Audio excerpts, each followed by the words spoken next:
O mga kababayan, eto na talaga. All out war na talaga mga kababayan. Etong sina VP Inday Sara at si PBBM. Dahil sinabi na po mismo nitong si VP Inday dito sa mga taga-TOJC na I am sorry. Patawarin nyo ako dahil nagkamali ako sa paghingi ng tulong sa inyo para suportahan itong si Bongbong Marcos. Panoorin po natin mga kababayan. Sabi ng membro ng Kingdom of Jesus Christ na tala manggunitan ni Inday Sara ug nidagan pa siya presidente dili ta magkalisod-lisod ani. May nagsabi daw kay VP Inday Sara mga kababayan na taga Kingdom of Jesus Christ na kasalanan lahat ito ni VP Inday Sara na kung tumakbo lang sana siyang presidente ay hindi sana tayo magkakaganito. Atong nasod. At hindi magkandaletse-letse ang bansang ito.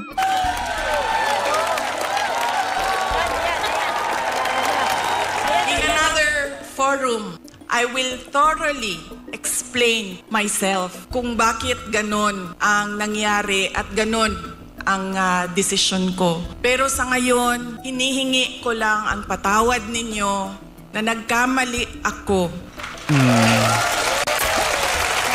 Nagkamali. Oo. Sumunod ka ni kay Sara. Nagkamali ako sa paghingi ng tulong at suporta niyo lang yun. Para kay Pangulong Bongbong Marcos. 31 million regrets. I was on the mistaken belief that we were together on the platform of unity and continuity. Nagkamali ako, kaya hinihingi ko ang patawad ninyo. Forgiven. Pero itong si Marcos, dapat na panagutin. Nabudol tayong lahat You know, this has been going on for 9 days. Ang assault sa inyong Kingdom Nation. At I could not come earlier dahil meron ding atake sa opisina ng pangalawang Pangulo. At hindi ko maiwanan ang aking mga kasamahan doon sa Office of the Vice President. But always remember na wala man ako sa mga masasayang araw ninyo, pero nandito ako lagi sa inyong kalungkutan. I will always be si with Badoy. you in your darkness. Bago ako pumunta dito, doon sa Manila, sinabihan ako, huwag kang lumapit sa KOJC dahil talo ka dyan. Sino? Sinong may sabi niyan, Sara? Kalaban mo administrasyon, kalaban mo dayuhan na superpower. Dayuhan na superpower. Totoo pala ang chismis mga kababayan na andito ang mga bansang Amerikano. Si Sara na mismo ang nagkumpirma. Superpowers, dayuhan. Sabi ko sa taong nagsabi sa akin noon, sino yan, Sara? Walang contest. Hindi ako matatalo. Walang kompetisyon. Bakit ako matatalo?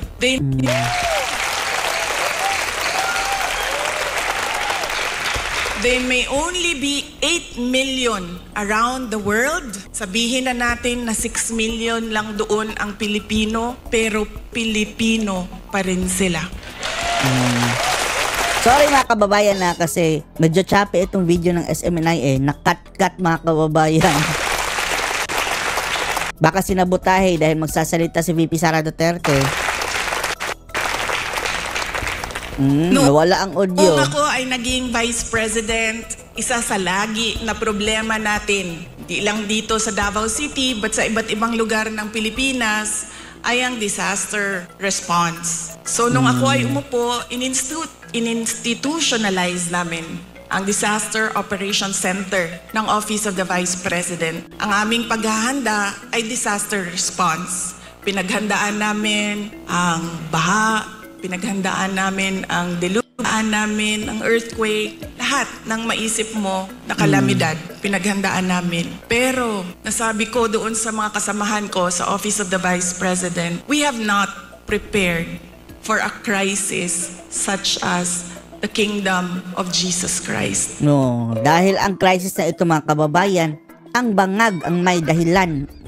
Ginagamit ang pwersa ng gobyerno. So anong sabi ng libro natin dyan sa Disaster Operations Center? Ano ang dapat nating gawin sa krisis at disaster na ito? Kasi isa na itong paglabag sa religious freedom mga kababayan. Kawawa po sila mga kababayan. Sa halip na mag-celebrate sa loob ng katedral, andun sila sa labas. Dahil ang mga bata na po ni Marbil ang nandoon sa loob ng katedral mga kababayan. Lahat sila Naghahanap pa rin ng heartbeat. walang masagot. Kahit ako matagal, ako nag-isip kung ano ba ang response namin. Because this is a crisis. It is a disaster. And ano dapat ang tugon ng Office of the Vice President? At isa lang ang naisip ko. Sabi ko, as Vice President and as a Dabawenyo, I will be there to comfort them.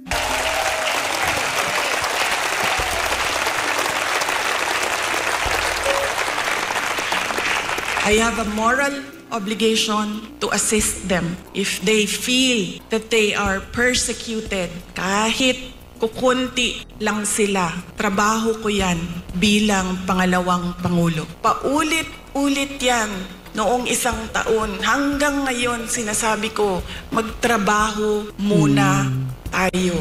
Mas Inuulang politika ng mga bangag mga kababayan. maraming nangangailangan ng tulong kaysa mas interesado sa politika.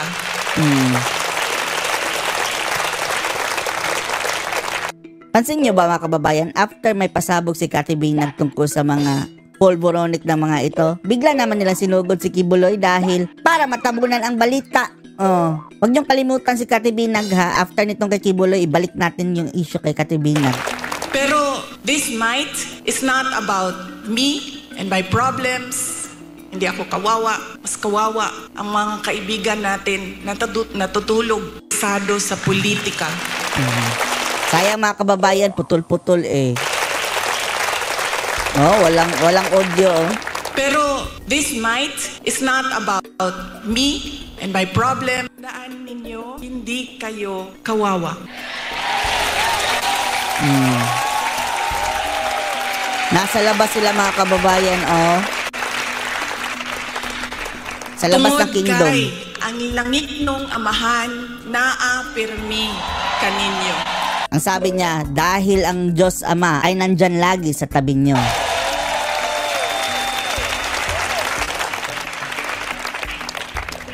Noong isang araw, kausap ko yung SMNI president. Sabi ko sa kanya, Sir, bigyan mo ako ng update sa mga tao.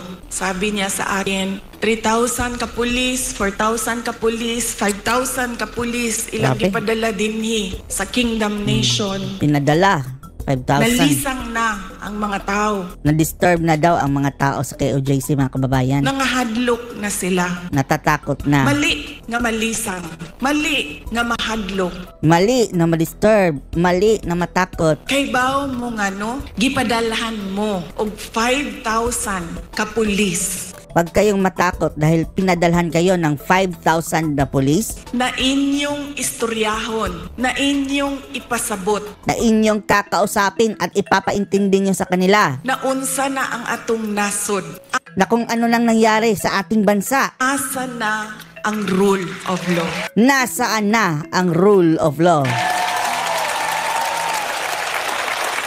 May mga utak ito mga pulis, ito mga kababayan, no?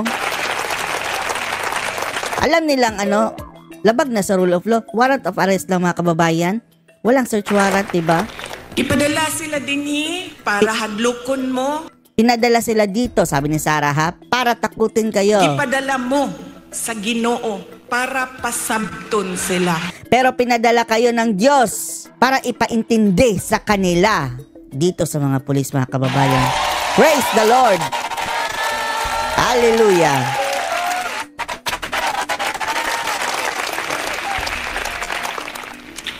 If they come from us, the Kingdom Nation is the expert on peace. Kay bao mo, anak. Alam nyo yan. Dabawenyos are peace-loving Filipinos. Walang gulo sa Davao. Pero baliktad mga kababayan, ang mga pulis ang nanggugulo ni Marbil at ni Torre. And in fact, dili lang Dabaweños, because the kingdom, nation, citizens can be found all over the country and around the world.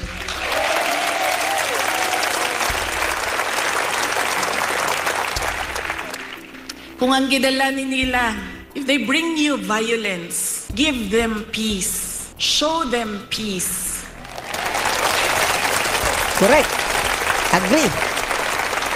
Sana makablind Make to them mga... understand that this is about the abuse of power and the assault on the freedom of religion. Diba? Because the kingdom, nation, citizens can be found all over the country and around the world. All over the world. Kahit pa hindi tayo membro mga kababayan, no, dito sa KOJC, pero nakikisimpatya tayo sa kanila. Nararamdaman natin yung mga kababayan, sakit na nararamdaman nila ngayon sa pambabasto sa kanila ng gobyerno mismo na supposedly magtatanggol sa kanila.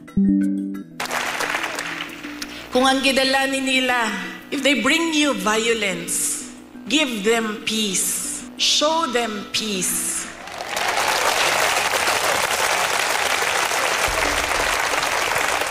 Make them understand that this is not about me and you. This is about the abuse of power and the assault on the freedom of religion. What do you expect, Marcos administration? Diba mga kababayan? Trademark ng mga Marcos. Ay, nako, budol talaga tayo. Violence, you have peace. Bullets and tear gas. What do you have? You have the words of the Almighty God. You have the Bible. Padalhan mo nila og bala, tirahon mo og tear gas. Preach to them the words of God.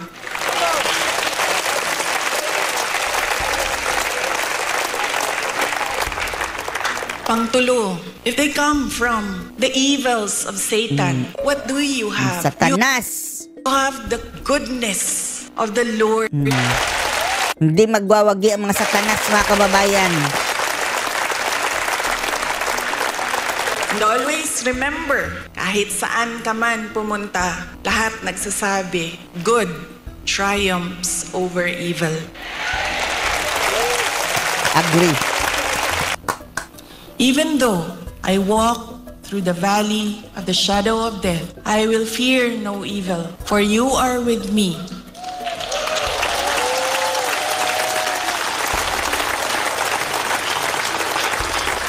Your rod and your staff, they comfort me. Ayaw mo kalimot na ay ginunaw sa ato ang tanan. Huwag niyong kalimutan, mayroon tayong Diyos na nakatingin sa atin.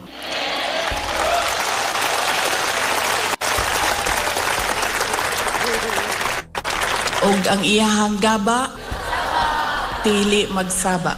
At darating din ang karma sa kanila. Ano masasabi niyo dito mga kababayan? Post your comments below.